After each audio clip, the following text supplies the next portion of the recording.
In this video, I'm going to show you how to turn a lead into a client. So the first thing you want to do is you want to scan down through the lead and make sure everything makes sense.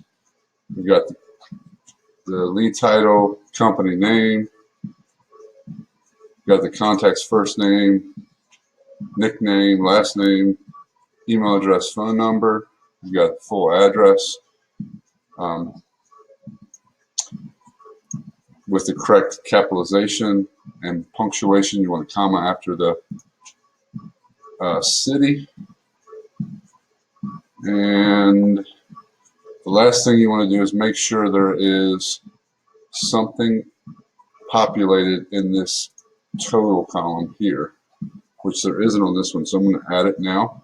If the manager doesn't tell you, then you're going to have to Skype the manager and find out what the total should be. So I'm going to add that now. And then let's make sure there is a lead. So the referral source, make sure there's a referral source. I'm going to leave that off for now. Then click Save. But again, if there isn't a referral source, message the manager and they will give you the referral source. Then you're going to change the status here. You might have to go through some steps, but if you see this new client and you know there are no client, you're going to click that button. That changes the status of the lead to a client. Then you're going to hit this other new client button, which will transfer some of the data to the client app. You want to look up the lead. So there's a couple things that are required. You're going to go down to the contact information, and you're going to add these 4 items. Depending on if it's a client with multiple services, you're going to make this a 5. If they only have one service, it's probably a 1. Same with growth and dynamics. Unless there's potential in the future, you'll make that a 1.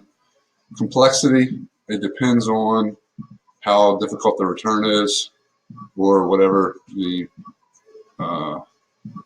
engagement is. So this one's not too bad, but not simple either, so we're going to give it a 3.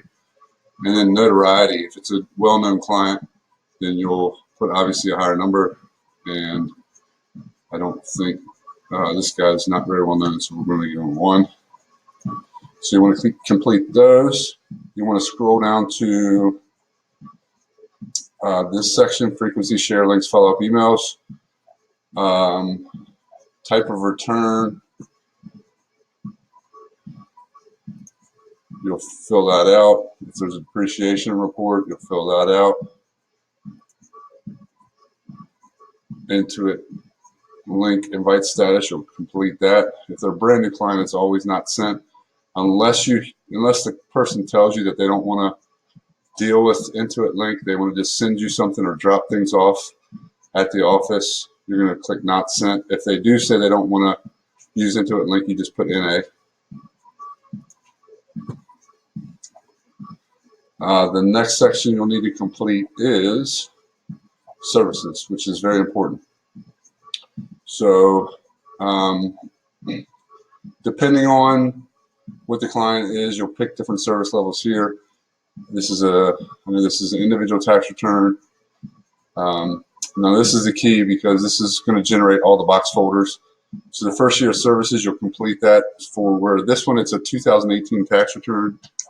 So first year of service is 2018, individual tax, and always check the technology box.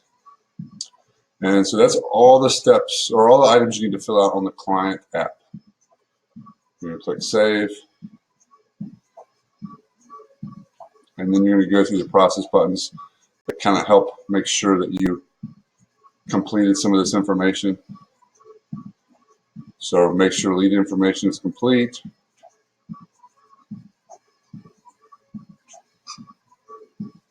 Make sure mailing list services are correct, which is where we just checked individual and technology.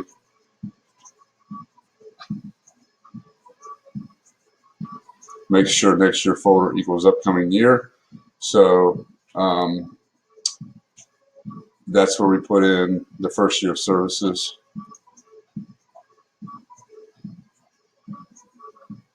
And then we're going to add the year folders.